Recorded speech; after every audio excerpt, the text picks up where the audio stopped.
अस्सलाम वालेकुम। बच्चों की विंटर ब्रेक होते ही गांव जाने की ज़िद की बिना पर हम आलमोस्ट अब अपने गांव की तरफ रवाना हो चुके हैं और गांव की तरफ पहुंच रहे हैं।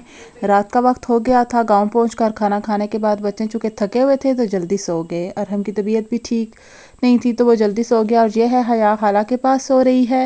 रात बहुत प्यारी थी। गाँव का क्लाउडी मौसम और ख़ूबसूरत चाँद बहुत दिलकश मंज़र पेश कर रहे थे। सुबह तकरीबन 3 बजे के करीब हम लोग जागे थे क्योंकि भाई ने आउट ऑफ कंट्री जाना था और हमने इनको लाफिज़ किया।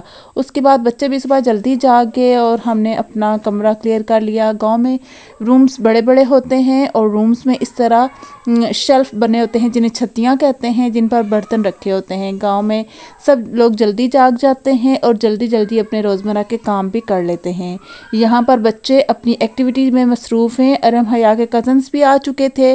मुर्गा और मुर्गियाँ अपने घर में मौजूद हैं क्योंकि सर्दी की वजह से उन्हें बाहर नहीं निकाला गया था। बच्चे यहाँ बैठकर जानवरों का जो है वो नज़ारा भी करते हैं और ये देखें बच्चे अपना जो है वो खेल में मसरूफ़ हो गए हैं।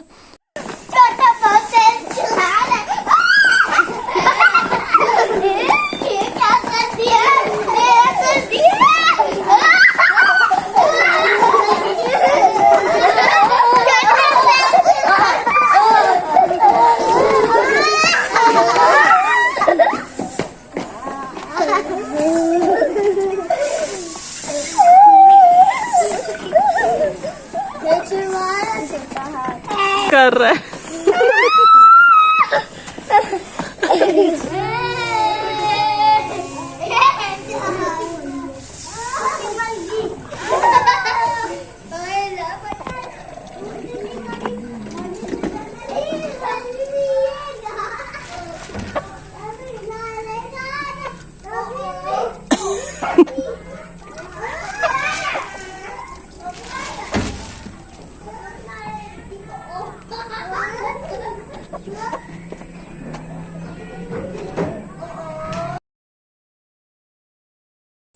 बच्चे यहाँ बैठकर जो है वो बहुत इंजॉय करते हैं। यहाँ पर बैठकर वो जानवरों के नज़ारे करते हैं और यहाँ पर बैठना बच्चों को बहुत ज़्यादा पसंद है।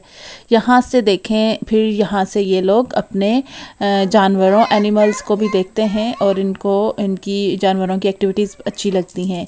ये है जी छोटा सा हमारा एक डॉगी जो नया नया अभी हमने लिया है। और यहाँ पर जो है वो देसी तरीके से लस्सी बनाना और मक्खन बनाने का ये तरीका है। और ये देखें अभी ये लस्सी बनाई जा रही है और लस्सी के बनाने के इस देसी तरीके को बच्चे बहुत इंटरेस्ट लेके देख रहे हैं और गौर व फिक्र कर रहे हैं कि ये लस्सी कैसे बनाई जा रही है।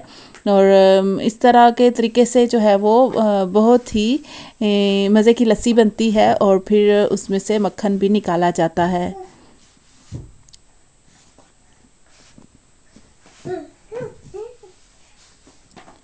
अभी ये देखें मक्खन की झाग ऊपर जमा हो गई है। इसमें गर्म और ठंडा पानी का कॉम्बिनेशन करके वो जो है वो झाग और मक्खन को ऊपर लाया जाता है और फिर इसको इकट्ठा करके यूँ इस तरीके से जो है वो मक्खन का पेड़ा बना लिया जाता है, जो कि बहुत ही ताज़ा और फ्रेश मक्खन बहुत ही मज़े का होता है, जिससे रोटी के साथ या फिर जो है वो मकई की रोटी और या दूसरी गंदम की रोटी के साथ खाया जाता है, जो कि बहुत ही मज़े का होता है। ये देखें जी ताज़ा मक्खन।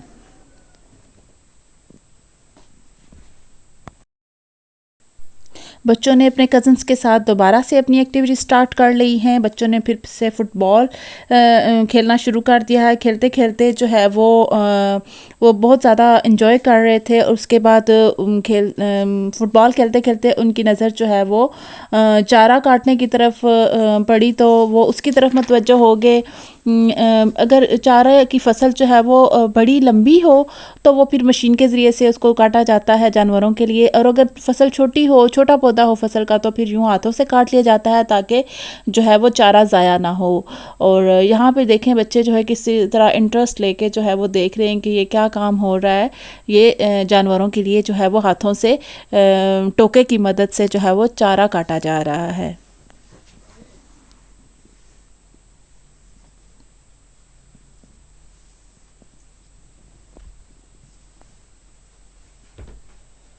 फिर बच्चों ने जो है वो उसके बाद मुर्गियों को दाना भी डाला, क्योंकि मुर्गियाँ बाहर निकल चुकी थी। थोड़ा सा धूप वगैरह और मौसम टेम्परेचर जो है वो नॉर्मल हुआ तो मुर्गियों को बाहर निकाला गया था। यहाँ पर जी शाम का वक्त हो रहा था और हमने पिंड जाने का फ़ैसला किया। पिंड हमारे गांव का कब्रिस्तान है और ऊंची जगह पर वाक़या है।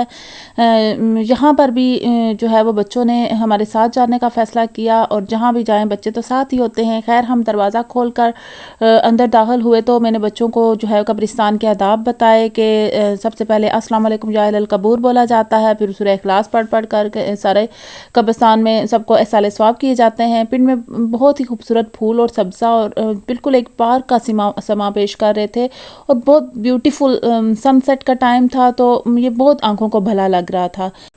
बच्चों ने पिंड को बस एक पार्क की तरह आना एंजॉय किया, और यहाँ पर सबसे पहले बाबा बादशाह का मज़ार पर हमने हाज़िरी दी, यहाँ पर दिया जलाया और दुआ की। फिर अगले मज़ार की तरफ बढ़े, इसके अंदर से हमने इसकी ज़ियारत की, और यहाँ पे ज़ियारत करने के बाद जो है वो हम आगे की तरफ बढ़े, और ये जो है वो एक चार दीवारी सी जो हमें नज़र आ रही है।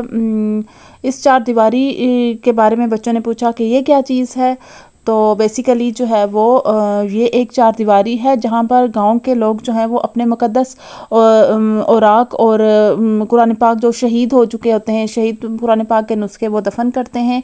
फिर उसके बाद जो है वो हम आगे की तरफ बढ़े तो यहाँ पर ये कुछ जो है वो पुरानी कब्रें हैं जो कि तकरीबन 100 साल से भी ज़्यादा पुरानी हैं, और इनके पत्थर भी देखें किस कदर मुख्तलिफ़ किस्म के हैं और काले रंग के हैं। तो इनके बारे में कुछ नहीं पता कि ये किसकी कब्रें हैं, क्योंकि ये बहुत पुरानी कब्रें हैं और सबसे ऊंची जगह पर कब्रिस्तान की जो है वो पिंड की सबसे ऊंची जगह पर मौजूद हैं। ये देखें जी, ये है आगे जी। इसके बाद हमारे जदे अमजद की कब्र है जो नहायत सादा लो इंसान थे। इनकी सादगी की मिसाल यह है कि मरने के बाद भी इन्होंने अपना किसी किस्म का टॉम या मज़ार अपने लिए पसंद नहीं किया। यही वजह है कि इस चार दीवारी की दीवारें इससे ज़्यादा अगर ऊंची करें तो तूफ़ान या बारिश इसको गिरा देती हैं, और किसी किस्म की नमूदो नुमाइश भी जो है वो यहाँ पर बरकरार नहीं रहती है, या तूफ़ान या बारिश इसको ख़त्म कर देते हैं। और ये देखें जी, मगरिब की तरफ खूबसूरत मंजर, सूरज गुरूब होने वाला है। इधर जो है वो हमारी ईदगाह भी है और जनाजा गाह भी है, और इस तरफ हम जो है वो मैं अपने अब्बू और दादी जान की कब्रों के पर हमने हाज़िरी देनी थी और फातिहानी करनी थी, और यहाँ पर हम पहुँच चुके हैं। और ये यहाँ पर जो है वो हम आ चुके हैं, और इधर जो है वो नज़दीक ही एक जो है वो शहीद की कब्र भी है, और जिस पे झंडे लहरा रहे हैं। ये देखें जी, ये एक शहीद हैं, उनकी कब्र है, और उनकी कब्र पर झंडे लहरा रहे हैं। और ये नीचे की तरफ हमारी ईदगाह का जो था मंज़र वो आपने देखा। वापसी पर हम जो है वो दादा और चचा की कब्रों पर भी फातिहानी करते हुए वापस आए हैं, और जो है वो ये खूबसूरत मंज़र आप देख रहे हैं, ये कब्रिस्तान की मगरिब की जानिब मौजूद है। और कब्रों से होते फातिहानी करते कुरान हानी पढ़ने के बाद जो है वापसी पर जब हम आ रहे थे तो हमने फिर जो है वो वापसी के भी कुछ मनाजर जो हैं वो आपके सामने हम पेश कर रहे हैं। बाबा बादशाह के मतवली जो हैं वो हमने देखा कि किस तरह शाम के वक्त जो है वो दिए जला रहे थे, और वहाँ पर जो है वो अपनी हाज़िरी लगा रहे थे। और शाम का अंधेरा जो है वो गहरा होता जा रहा था और ठंड बढ़ती जा रही थी, इसलिए हमने वापस घर जाने का फ़ैसला किया, और इस तरह हमारा सुबह से लेकर शाम तक गांव में एक दिन मुकम्मल हो गया।